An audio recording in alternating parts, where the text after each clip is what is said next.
dan pengertian. Teori ini diperkembangkan oleh Muzaif Sherif, seorang psikolog dari Oklahoma University AS Barker tahun 1987. Secara ringkas, teori ini menyatakan bahwa perubahan sikap seseorang terhadap objek sosial dan isu tertentu merupakan hasil proses pertimbangan, judgement, yang terjadi dalam diri orang tersebut terhadap pokok persoalan yang dihadapi. Proses mempertimbangkan isu atau objek sesuatu tersebut menurut Sherif berpatokan pada kerangka rujukan reference points yang memiliki seseorang. Kerangka rujukan inilah yang pada gilirannya menjadi jangkar untuk menentukan bagaimana seseorang memposisikan suatu pesan persuasif yang diterimanya. Lebih jauh, Sherif menegaskan bahwa tindakan memposisikan dan menyortir pesan yang dilakukan oleh alam bawah sadar kita terjadi sesaat setelah proses persepsi.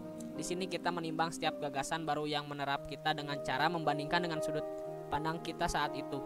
Secara ringkas, teori ini menyatakan bahwa perubahan sikap seseorang terhadap objek sosial atau isu tertentu merupakan hasil proses pertimbangan yang terjadi dalam diri orang tersebut terhadap pokok persoalan yang dihadapi. Proses mempertimbangkan isu atau objek sosial tersebut berpatokan pada kerangka rujukan yang dimiliki seseorang. Kerangka inilah yang menjadi rujukan bagaimana seseorang memposisikan dan menyortir pesan yang diterima dan membandingkannya dengan suatu pandang yang rasional. Latitude, acceptance, rejection, dan non-commitment.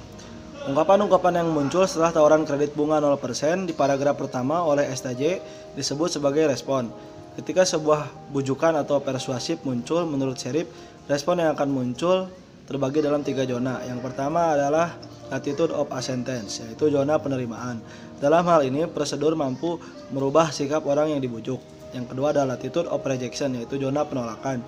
Jika persuasif yang disampaikan jauh berseberangan dengan persepsi penerima, maka penerima tidak akan mudah atau merubah sikapnya. Yang ketiga ada latitude of non-commitment, yaitu zona tanpa pertanyaan. Kondisi tidak adanya tanggapan atau keputusan dari suatu bujukan. Bagi Sherif sebagai komunikator, khususnya prosedur seharusnya memahami introleksi dari ketiga latitude tersebut. Dengan demikian dapat dengan lebih mudah untuk mengetahui struktur kebiasaan dari tiap tingkah laku atau sesuatu dari tiap personal, dan tentu saja memudahkan peran kita sebagai komunikator ke depannya. Of rejection yang mencakup gagasan yang ditolak karena tidak rasional. Jika seorang individu melibatkan dirinya sendiri dalam situasi yang dinilainya sendiri, maka ia akan menjadikan dirinya sendiri sebagai patokan. Hanya hal-hal yang dekat dengan posisinya yang mau diterimanya. Makin terlibat individu itu, maka ambang penerimanya makin tinggi dan makin sedikit hal-hal yang mau diterimanya. Asimilasi menjadi kurang. Sebaliknya, ambang penolakan makin rendah sehingga makin banyak hal-hal yang tidak bisa diterimanya. Hal ini makin terasa jika individu diperbolehkan menggunakan patokannya sendiri, seberapa banyak pun dia anggap perlu. Latitude of non-commitment, kondisi tidak adanya tanggapan atau keputusan dari suatu bujukan. Sebagai komunikator, seharusnya memahami interkorelasi dari ketiga latitude tersebut. Dengan demikian, dapat lebih mudah memahami pola atau struktur kebiasaan. Teori menurut Muzaif Sherif dan pengertian atau 3 hal dari evidence that argues for acceptance. Teori ini menjelaskan kepada kita tentang suatu pesan atau pernyataan diterima atau ditolak itu didasarkan atas peta kognitif kita sendiri terhadap pesan tersebut. Aplikasi melukiskan bagaimana teori tentang pertimbangan bekerja. Rentan penerimaan dan penolakan seseorang dipengaruhi oleh sebuah variabel kunci, keterlibatan ego. Keterlibatan ego adalah tingkat relevasi personal dari suatu masalah. Ini adalah tingkatan sejauh mana sikap seseorang terhadap suatu masalah mempengaruhi konsep diri atau tingkat penting yang diberikan pada masalah itu. Latitude, acceptance, rejection, dan non-commitment. Ungkapan-ungkapan yang muncul setelah tawaran kredit bunga 0% di paragraf pertama oleh STJ disebut sebagai respon. Ketika sebuah bujukan atau persuasif muncul, menurut Sherif, respon yang akan muncul terbagi dalam 3 zona. Yang pertama adalah latitude of acceptance, yaitu zona penerimaan. Dalam hal ini, prosedur mampu merubah sikap orang yang dibujuk. Yang kedua adalah latitude of rejection, yaitu zona penolakan. Jika persuasif yang disampaikan jauh berseberangan dengan persepsi penerima, maka penerima tidak akan mudah atau merubah sikapnya.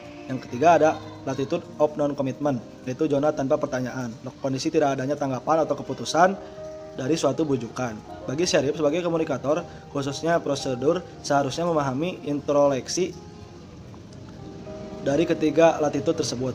Dengan demikian dapat dengan lebih mudah untuk mengetahui struktur kebiasaan dari tiap tingkah laku atau sesuatu dari tiap personal, dan tentu saja memudahkan peran kita sebagai komunikator ke depannya.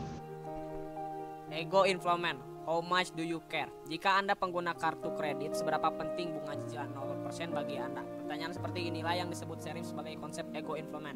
Ego influence mengacu pada tingkat seberapa penting sebuah tawaran terhadap kehidupan seseorang. Ego influence merupakan kunci utama munculnya latitude of acceptance atau bahkan rejection.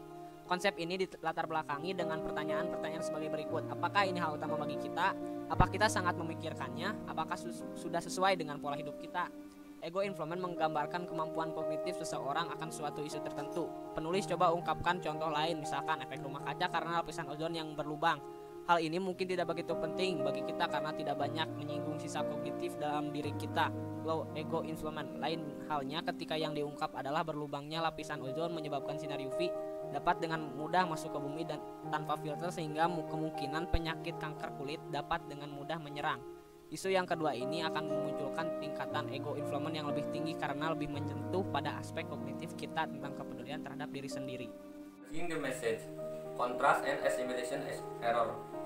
Sherif menyatakan bahwa kita menggunakan pola dasar pemikiran kita sebagai perbandingan ketika menerima berbagai macam tipe pesan. Dalam penilaian terhadap pesan tersebut dapat terjadi dua hal, yaitu contrast and assimilation. Kontras terjadi karena gangguan penerimaan informasi atau distorsi persepsi yang memicu penolakan terhadap suatu pesan atau ide. Sedangkan assimilation adalah daya tangkap yang kuat akan suatu pesan sehingga terkesan antara persuader dan si penerima terlihat saling memahami, yang tentu saja berujung pada latitude of acceptance. Hal ini tentu saja bertentangan dengan error of judgment. Discrepancy and attitude change. Menilai suatu pesan berdasarkan tingkat kedekatan sebagai langkah awal menuju pada perubahan perilaku. Discrepancy yang akan muncul, perubahan perilaku ini bisa didasari tidak hanya dari latitude of acceptance, tetapi juga dari latitude of rejection. 3 hal dari evidence that argues for acceptance. 1. A highly credible speaker can treat the highest latitude of acceptance. 2. Ambiguity can often serve better than clarity. 3. There are some people who are dogmatic on every issue. Sebagai contoh, Anda mungkin sudah banyak membaca tentang penipisan lapisan ozon dan sudah mempercayai bahwa ini adalah sebuah masalah serius.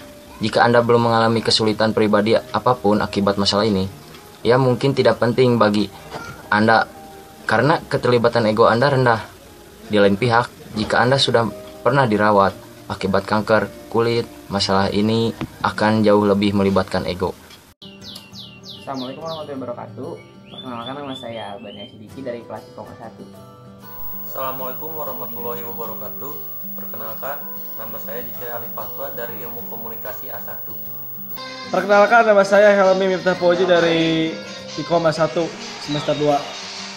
Assalamualaikum warahmatullahi wabarakatuh. Perkenalkan, nama saya Muhammad Idris dari IKOMA 1 semester 2. NPM saya 411530311911. Assalamualaikum warahmatullahi wabarakatuh. Perkenalkan, nama saya Rapsanjani Jarkasi Alparis. NPM saya